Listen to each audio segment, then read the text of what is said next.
Hi, thanks for joining me today for another episode of White Women in Distress. This podcast is about raising awareness for missing kids, teens, and adults. My goal is to help spread the word and find those who are missing. We need to come together as a community to find these people. We need to stop ignoring what we see and start looking out for each other. I understand that you want to stay safe, but it's important to speak up when you notice something's wrong. If someone you loved is missing, you would want people to help. People who think, this could never happen to me, need to understand it can happen to anyone. Every day, children, mothers, fathers, brothers, sisters, aunts, and uncles go missing. You don't have to put yourself at risk. You can always call tips in anonymously.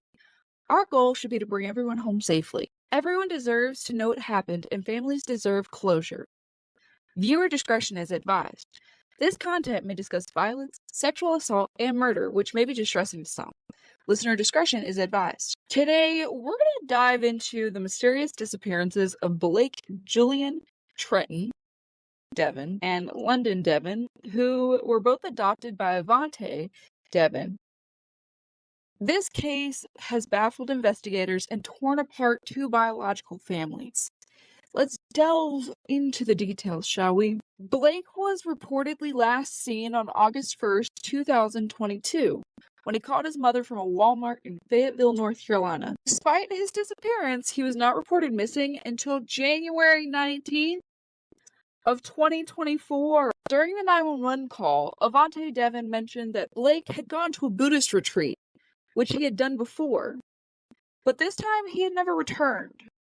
She described him as really independent, strong, and brave. Blake, originally named Trenton Dwayne Schuler, was removed from the home of his biological mother, Felicia Chandler, in February of 2011 due to allegations of abuse, which Felicia denies. Avante Deven, adopted by Blake in July of 2013, along with two of his brothers. The family moved to Fayetteville in 2015. Blake's interest in spiritual retreats was noted as part of his independent nature. London, whose birth name was Moriah Elizabeth Foster, was last seen in June 2019 in Fayetteville, North Carolina. The most recent photo available of her was taken around 2007. She was not reported missing until authorities investigated Blake's disappearance. Her case adds another layer of mystery to this family's story. The most recent photo available of her was taken around 2007. She was not reported missing until authorities investigated Blake's disappearance. Her case adds another layer of mystery to this family's story. London was adopted by Avante Deven in 2011, the same year she was placed into foster care. Her biological mother, Sherry Foster, lost custody due to allegations of abuse and had not seen or heard from her daughter since 2001. Sherry only learned about London's disappearance in 2024 when contacted by authorities. On April 12, 2024, authorities found partial skeletal remains while searching for Blake and London. The remains were not found at the family's former home on Berrydale Drive. They have not figured out who they are yet, and they said it could take a while. But they have been sent to the North Carolina office of the chief medical examiner for identification. The discovery of these remains has brought a mix of hope and dread to the families involved. The Fayetteville Police Department and the FBI are leading the investigation. The remain identification process could take several weeks to months. This crucial find has the potential to answer some questions, but also poses many new ones. The Deven family moved residences within Fayetteville multiple different times. They initially settled at a home in the 1800 block of Etchelberg Drive in 2016. I may have totally mispronounced it, but that's how I interpret it. And then they later moved to Berrydale Drive in 2019. Avante Deven started Deven Academy as a religious school in Buncombe County in 2007, which reportedly had two students enrolled in August 2013. The school's address changed in March of 2017. The Deven Academy, listed as a religious homeschool, has seen several address changes and phone number updates since its beginning in 2007. The academy closed on August 30th, 2021. It reopened and inactivated on December 22nd, 2023, and reopened again January 1st, 2024. It is currently registered at the family's Berrydale Drive home. London Deven was granted a divorce in 2006 after living separately from her husband for 5 years. He was reportedly in and out of legal trouble, which might have impacted the family's dynamics. Blake's biological mother, Felicia Chandler, has been actively seeking answers and raising awareness about her son's disappearance. Despite the years of separation, she remains hopeful for his return. Her journey reflects the agony and resilience of a mother in search of her child. Similarly, London's biological mother, Sherry Foster, learned about her daughter's disappearance in 2024 and has been striving to find her ever since. Sherry's experience underscores the enduring impact of these unresolved cases on biological. She really believed that her daughter just didn't want anything to do with her, and then she finds out she's missing, but she only finds out because the police contacted her to ask her when was the last time she had communication. And I found that wrong on so many levels, because I don't know what this mother's going through, but based off of the interviews and other articles that I've read, she really wants her daughter to be found so she can have a relationship with her, because London is supposed to be 27 years old. Blake, biological mother, is also very concerned and worried. But my questions so far in my head are, the photos that have been posted online are of them as children. Where are their photos, like, as they were growing up? I don't understand why they got adopted and their adoptive mother wasn't taking photos of them as time went on. Like, where are these photos? Because every mother takes photos of their child at various age stages in their life. And then my other question is, there's also another child that Avante Deven also adopted, but they have not released that information, which is wild to me, because in order to have a homeschool, you have to have all of these documents filled out, and you have to have all of these different permits and everything. My main question, I guess, is why no one checked up on this school? Why did no one go out to these locations and inspect the homes? And if they did inspect the homes, did they ask where the children were? Or there are supposed to be 2 children listed going to this school. Did they never check in? Like, what are the... I need to look into the protocols, but what is the protocol for homeschooling?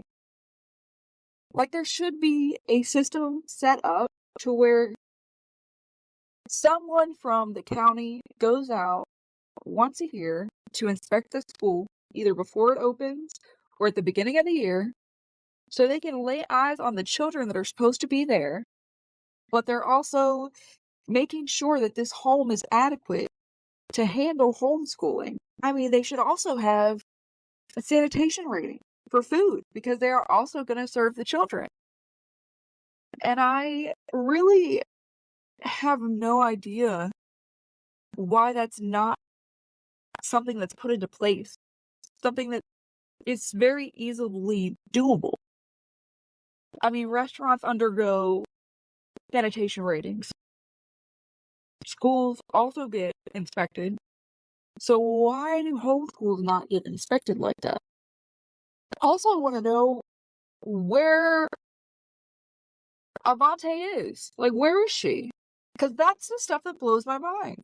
And it just really blows everything out of the water for me that this happened and no one knew anything. The last time she saw them was years ago.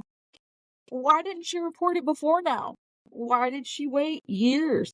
It's not like she waited a week or a couple of days. She waited years. She definitely doesn't need to be out doing her own thing. Like, I want to know what the ex-husband thinks. I want to know what he thinks about the whole situation. I want to know if he was in and out of their lives. Like, yeah, they separated and they got a divorce, but like, did he ever come around? Did he help teach the kids, or did he help do anything? I understand he was in legal trouble.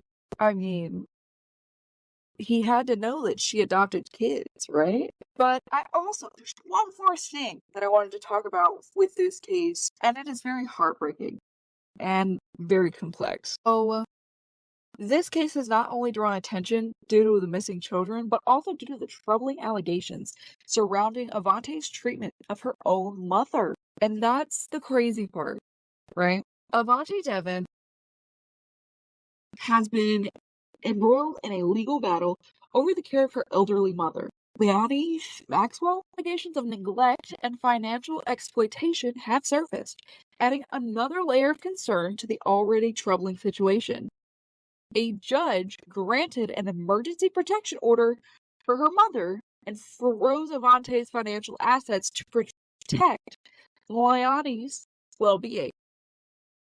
This development raises questions about the overall stability and environment within the Deven household. Now, I don't know how she treated her mom, but the fact that he had to get a judge to help her out, I want to know what is going on. Like, why is all this stuff happening?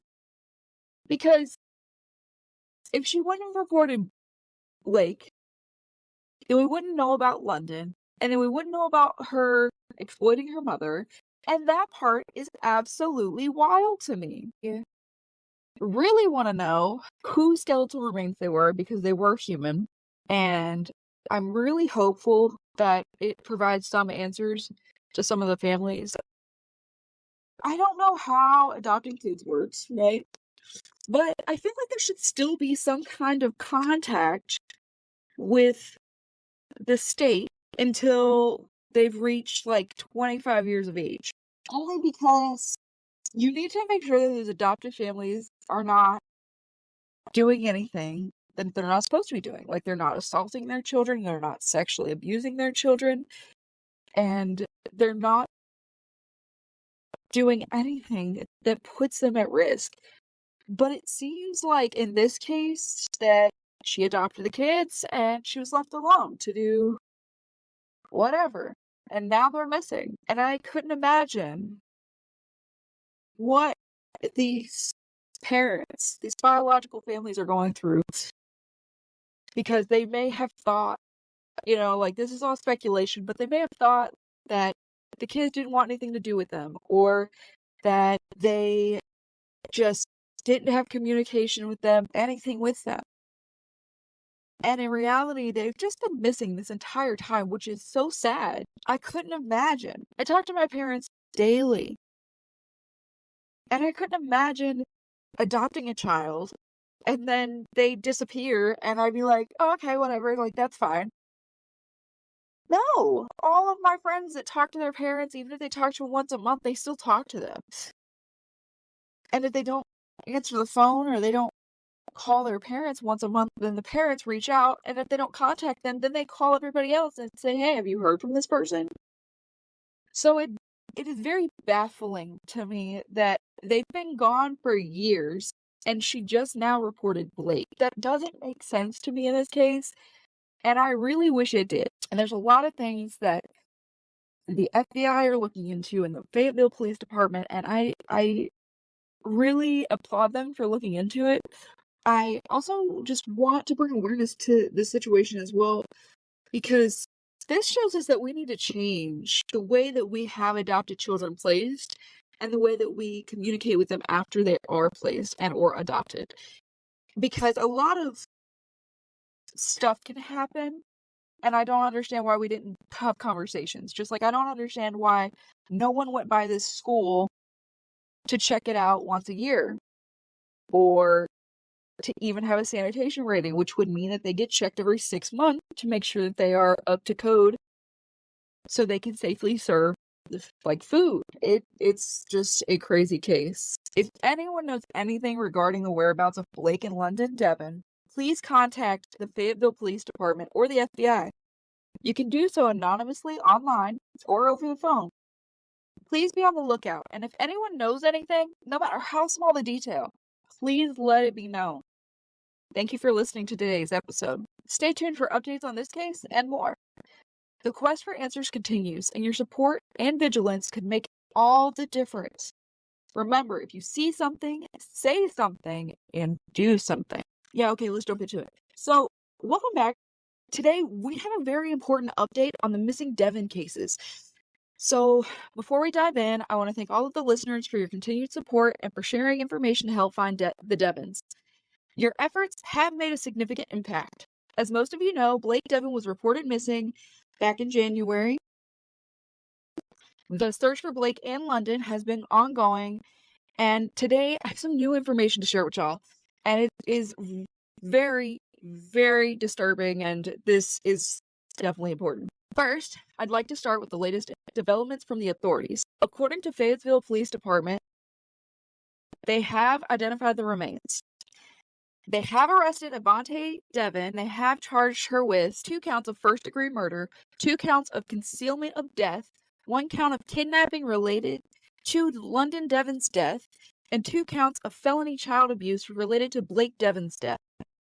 She was also held at the Cumberland County Detention Center with no bond. Remains were identified as London Deven. Police say Deven tried to throw detectives off with a different story that prolonged the investigation. Initially, she was giving them the story that Blake went to the Buddhist retreat and never returned. Deven wasn't reported missing until 2024, and he was last seen in 2022 at a Walmart. London Deven was last seen in 2019. Police department said that the investigation started in November 2023 when officers responded to a call about someone having a mental health crisis at a house on Berrydale Drive, and it happened to be the house that Avante Deven lived in with her adopted children. Police said that the person having the crisis said that he was Blake Deven's brother and hadn't seen him in 5 years. He also told officers the last time he had seen Blake, the boy had a broken arm. The investigators confirmed that there were 5 children at the house who had been adopted from 3 different counties in North Carolina. These included 3 boys who are biologically related and 2 girls who are not related to each other or the other boys. They interviewed the children who all gave horrific and graphic details of the treatment that they had from their adoptive mother, Avante. The children said they were kept in small rooms where it was kept dark with no to little food given. Basically, they had to write papers apologizing for their behavior in order to earn food. Police said that the children were sometimes beaten to the point of needing medical care, but she did not take them clearly. A detective who spoke to the news conference said that they believed Blake's body could no longer endure the starvation and beatings, and he died. They said that Avante had made someone participate in the burning and disposal of his body when they lived in their house on Etchelberg Drive. Forensic evidence supported the allegations of torture, starvation, and isolation. So the remains that they had found earlier on were confirmed to be London. So during the investigation, they had found a metal burn barrel that contained the remains of 2 children, a teen girl between the ages of 15 and 19, and a boy between the ages of 7 and 10. Lab tests confirmed that the girl was London Deven. From interviews with the children, London died the same manner that Blake did: starvation, abuse, and neglect. The children then said that someone was made to participate in the disposing of London's body. They said that London had special needs and was never officially reported missing by her adoptive mother. Testing continues on the other set of remains for positive identification. This story has taken such a sad turn, and honestly, because she was supposed to be their mother, and she was supposed to treat them so well, like a mother should treat them with love, care, I really hope that she gets what she deserves. I kind of hope that she gets lethal injection. That might sound a little too far, because she killed children and then she made other children participate in their murders. I believe 100% she deserves a death penalty at this point, and lethal injection should be the way she goes, because holy crap, the amount of damage that she has done and caused, and the pain and suffering that those children had to endure, I couldn't imagine. She doesn't deserve anything nice at all. Like at all. Like 0%. Which is sad, but it's the truth. I'd also like to remind everybody to please stay safe and vigilant. If you are out searching, please make sure to take the necessary precautions and stay in contact with the search organizers. Your safety is top priority. Thanks again for tuning into White Woman in Distress. Please don't forget to subscribe and share this episode to help spread the word. Together we can make a difference. Stay safe. If you see something, say something, do something.